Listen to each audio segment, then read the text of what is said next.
ये कहानी शुरू होने से पहले अगर आपको डरावनी कहानियां पसंद हैं तो चैनल को सब्सक्राइब और इस वीडियो को लाइक जरूर करें, क्योंकि आगे जो होने वाला है वो शायद आप भूल नहीं पाएंगे। जगह जहां दिन में सपने बनाए जाते हैं, रात होते ही एक खामोश डर में बदल जाती है। यहाँ की हवा सिर्फ ठंडी नहीं है, इसमें छुपी है किसी अनदेखी मौजूदगी की आहट। कई साल पहले यही जमीन खामोश नहीं थी। यहाँ हर तरफ युद्ध की चीखें गूंज रही थी, तलवारों की टकराहट और खून की नदियां बह रही थी, और इसी जगह कई आत्माएं अधूरी रह गई। उस सैनिक की आखिरी सांस यहीं खत्म हुई थी, लेकिन उसकी कहानी यहीं खत्म नहीं हुई। समय बदल गया, जगह वही रही, और अब हम उसी सच के सामने खड़े थे। हम इस समय रामोजी फिल्म सिटी के मुख्य दरवाजे पर खड़े हैं।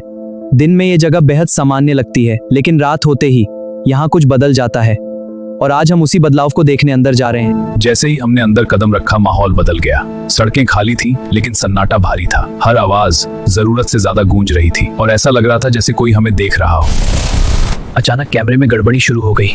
स्क्रीन पर अजीब रेखाएं दिखने लगी, जैसे कोई सिग्नल को रोक रहा हो या कोई रिकॉर्ड नहीं होना चाहता हो। रिया अचानक रुक गई, जैसे किसी ने उसके कान के पास कुछ कहा हो। किसने?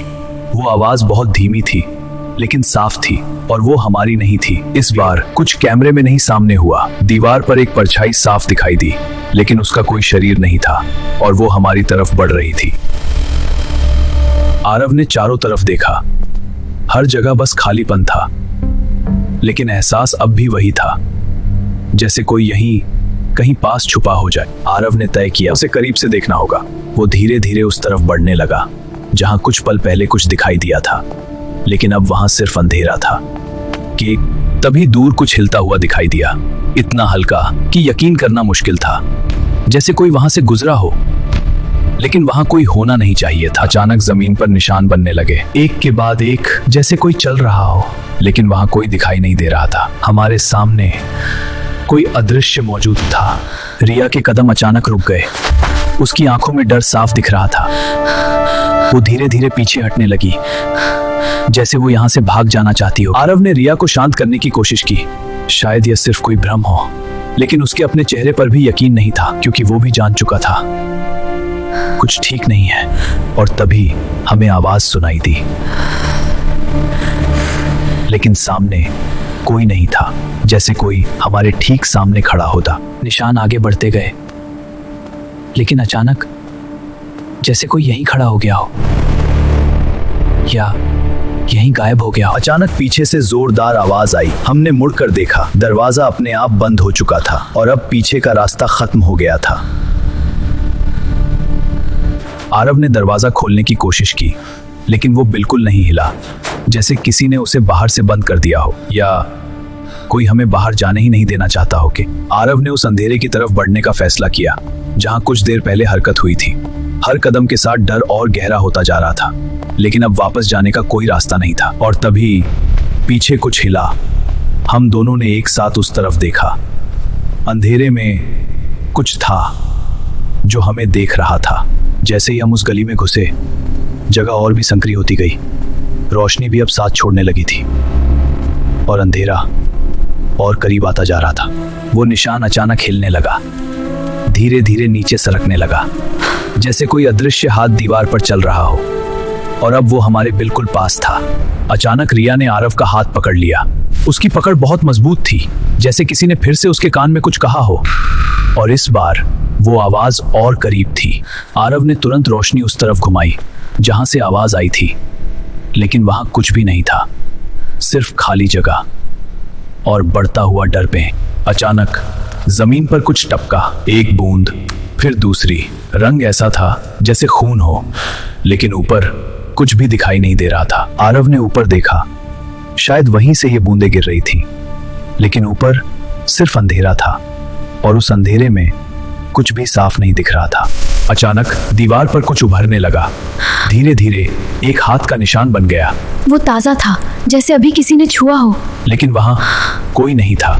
और तभी एक बूंद ऊपर से गिरी। वो आरव के चेहरे के बिल्कुल पास से गुजरी, इतनी करीब कि वो पीछे हट गया। अब ये चीज हमारे बहुत पास आ चुकी थी। रिया ने धीरे से कहा, यहाँ से चलते हैं। उसकी आवाज में डर साफ था। अब वो यहाँ एक पल भी नहीं रुकना चाहती थी, और शायद वो सही थी। ठीक है थे। हमने पीछे मुड़कर बाहर जाने की कोशिश की, लेकिन गली अब वैसी नहीं थी। सब कुछ बदला हुआ लग रहा था। जैसे रास्ता खुद बदल गया होगे। रिया ने चारों तरफ देखा, उसकी सांसें तेज हो गईं। ये वही जगह नहीं है, हम कहीं और आ चुके हैं। आरव ने खुद को शांत रखने की कोशिश की। शायद हमें भ्रम हो रहा है, लेकिन उसके पीछे कुछ बदल रहा था और वो इसे देख नहीं पा रहा था। रिया अचानक चुप हो गई। उसने धीरे से पीछे की तरफ इशारा किया। उसके हाथ कांप रहे थे और उसकी आंखों में डर साफ दिख रहा था। आरव ने धीरे से पीछे देखा जहां रिया ने इशारा किया था, लेकिन वहां कुछ भी नहीं था, सिर्फ खाली अंधेरा और बढ़ती हुई बेचैनी। लेकिन सच्चाई कुछ और थी। रिया के पीछे कुछ खड़ा था, धुंध में छुपा हुआ, चुपचाप, और आरव को इसका पता भी नहीं था। रिया अचानक ठहर गई, जैसे उसे कुछ महसूस हुआ हो। उसने पीछे नहीं देखा, लेकिन उसे पता था कोई उसके पीछे खड़ा है। रिया ने धीरे धीरे पीछे मुड़ना शुरू किया। उसकी आंखों में डर बढ़ता जा रहा था। हर पल जैसे कुछ सामने आने वाला था, लेकिन अभी भी कुछ साफ नहीं दिख रहा था। और तभी उसे वो दिखाई दिया, एक आकृति धुंध के अंदर खड़ी हुई, आधा दिखाई दे रही, आधा छुपी हुई, जैसे वो इस दुनिया में पूरी तरह नहीं थी कि। और अगले ही पल वो और करीब आ गया, बिना चले, बिना आवाज के, जैसे उसने दूरी को ही खत्म कर दिया हो। अब वो बहुत पास था। अब आरव ने भी उसे देख लिया। वो उनके सामने खड़ा था, एक अधूरी आकृति जो पूरी तरह इंसान नहीं थी। और अब वो उनसे दूर नहीं था। वो हिला नहीं, लेकिन उसका सिर धीरे धीरे झुकने लगा, जो इंसानी नहीं था। और उसकी नजर अब भी हम पर टिकी थी। और फिर वो हिला। उसने एक कदम हमारी तरफ बढ़ाया। उसकी चाल इंसानों जैसी नहीं थी, और अब वो और करीब आ चुका था। अचानक रोशनी झिलमिलाने लगी। हर पल अंधेरा और उजाला बदल रहा था, और हर बार वो और करीब लगता था, जैसे अंधेरा उसे छुपा भी रहा था और आगे भी ला रहा था। और अचानक सब कुछ अंधेरे में डूब गया। अब कुछ भी दिखाई नहीं दे रहा था, लेकिन आवाज अभी भी पास थी, बहुत पास। और जैसे ही रोशनी वापस आई, वो हमारे सामने नहीं, हाँ बिल्कुल पास था। इतना करीब कि हम उसकी सांस महसूस कर सकते थे। भागने की कोई जगह नहीं थी। वो धीरे धीरे अपना हाथ उठाने लगा। उसकी उंगलियां हमारी तरफ बढ़ रही थी। उसकी हर हरकत इंसानी नहीं थी। और अब वो हमें छूने वाला था। जैसे ही वो छूने वाला था, आरव अचानक पीछे हट गया। उसने रिया को भी साथ खींच लिया, और एक पल के लिए वो स्पर्श रुक गया। वो कुछ पल के लिए रुक गया। फिर उसने अपना हाथ नीचे किया और धीरे धीरे हमारी तरफ बढ़ने लगा। अब वो हमारा पीछा कर रहा था। अब रुकना मुमकिन नहीं था। आरव अचानक मुड़ा और दौड़ पड़ा। उसने रिया को भी साथ खींच लिया, और अब ये एक भागने की कोशिश थी। हम दौड़ते रहे, लेकिन रास्ता खत्म ही नहीं हो रहा था। गली और लंबी होती जा रही थी, जैसे हमें बाहर जाने ही नहीं देना चाहती थी। अचानक रिया का पैर फिसल गया। वो जमीन पर गिर पड़ी। सब कुछ एक पल में बदल गया, और अब वो पीछे रह गई थी। आरव रुक गया। वो आगे नहीं भागा। उसने पीछे मुड़कर रिया को देखा, और अब उसे वापस जाना था। लेकिन वो अकेली नहीं थी। उसके पीछे वो फिर से आ रहा था, इस बार और भी करीब। और आरव ने ये देख लिया। आरव ने जोर से चिल्लाया, रिया! उसकी आवाज में घबराहट साफ थी, क्योंकि खतरा अब उसके बिल्कुल पीछे था। रिया मुड़ी और सीधे उसके सामने आ गई।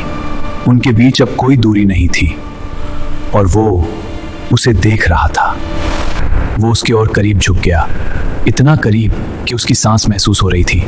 और फिर उसने कुछ कहा, कुछ ऐसा जो सिर्फ रिया ने सुना। रिया का चेहरा बदल गया, धीरे धीरे गायब हो गया। उसकी आंखें अब खाली लग रही थी, जैसे कुछ उसके अंदर बदल चुका हो गया। आरव ने उसे पकड़ लिया, लेकिन रिया ने कोई प्रतिक्रिया नहीं दी। उसने धीरे से उसकी तरफ देखा, और उसकी आंखें अब वैसी नहीं थी। रिया ने कुछ कहा, लेकिन वो उसकी आवाज नहीं थी। उसमें कुछ और मिला हुआ था, कुछ जो इंसानी नहीं था। आरव धीरे धीरे पीछे हट गया। उसने उसका हाथ छोड़ दिया। अब उसे समझ आ गया था, कुछ बदल चुका था। रिया बस खड़ी रही। उसके चेहरे पर कोई भाव नहीं था, और फिर धीरे धीरे मुस्कान आई, लेकिन उसकी आंखें अब भी खाली थीं। रिया ने फिर से कहा। लेकिन उसकी आवाज अब बदल चुकी थी, जैसे कोई और उसके अंदर बोल रहा हो। अचानक सब कुछ बदल गया। एक पल के लिए हमने कुछ और देखा, युद्ध, खून और मौत, और वही इस जगह की सच्चाई थी। वो पूरी तरह गया नहीं था, उसकी परछाई भी मौजूद थी और धीरे धीरे वो उसके साथ मिल रही थी। अब वो उसके अंदर आ चुका था। आरव धीरे धीरे उसके पास आया। रिया, ये तुम नहीं हो, वापस आओ प्लीज, तुम अभी भी अंदर हो गए। वो अचानक रुक गई और फिर उसकी गर्दन झटके से मुड़ी, एक अजीब कोण पर, जैसे वो अब उसे पहचान रही होगी। अचानक सब कुछ हिलने लगा, दीवारें मुड़ने लगी, जगह खुद बदल रही थी, जैसे ये दुनिया टूट रही होता। अचानक एक तेज रोशनी फूटी, इतनी तेज कि सब कुछ गायब हो गया। ना गली, ना दीवारें, बस एक सफेद खालीपन गए। रोशनी धीरे धीरे कम हुई और फिर वो पूरी तरह सामने था। अब वो छुपा नहीं था, अब भागना बेकार था। आरव रुक गया, उसने डर को दबाया और सामना करने का फैसला किया। आरव ने तुरंत रोशनी उसकी तरफ की, तेज किरण सीधे उस पर पड़ी और वो पीछे हटने लगा, जैसे रोशनी उसे कमजोर कर रही हो। वो जोर से चीखा, उसकी आवाज इंसानी नहीं थी और उसके साथ सब कुछ हिलने लगा, जैसे ये जगह टूटने लगी होगा। और अचानक रिया गिर गई, उसका शरीर ढीला पड़ गया, जैसे कुछ उससे अलग हो रहा हो या फिर उसे छोड़ रहा हो। वो उससे अलग होने लगा, लेकिन पूरी तरह नहीं। कुछ अब भी जुड़ा हुआ था, जैसे वो उसे छोड़ना नहीं चाहता था। आरव ने पूरी ताकत लगा दी, रोशनी और तेज हो गई, सीधे उस जुड़ाव पर पड़ी जो उन्हें बांधे हुए था, और फिर वो टूट गया। उनके बीच का रिश्ता खत्म हो गया। रिया अब उससे अलग थी।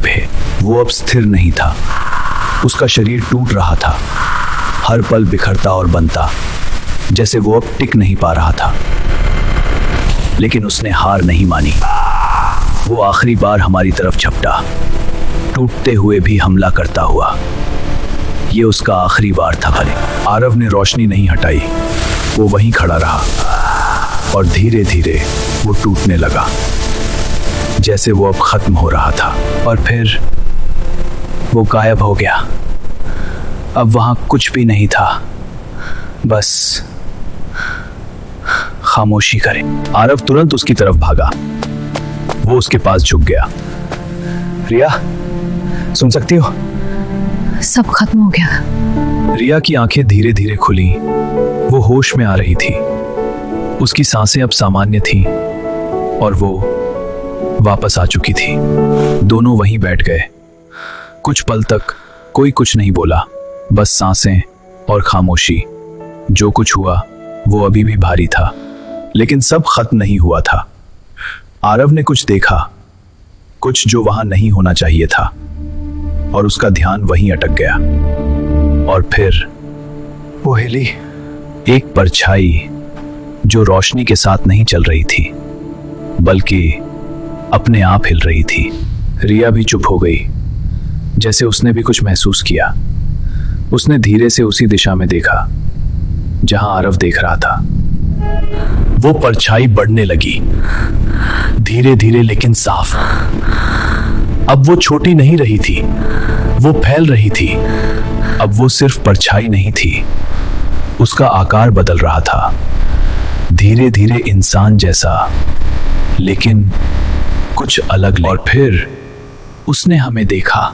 उस अंधेरे के अंदर दो आंखें खुली और वो अब भी वहीं था। देखे, हमने सोचा सब खत्म हो गया, लेकिन वो अभी भी वहीं था, अंधेरे में इंतजार करता हुआ।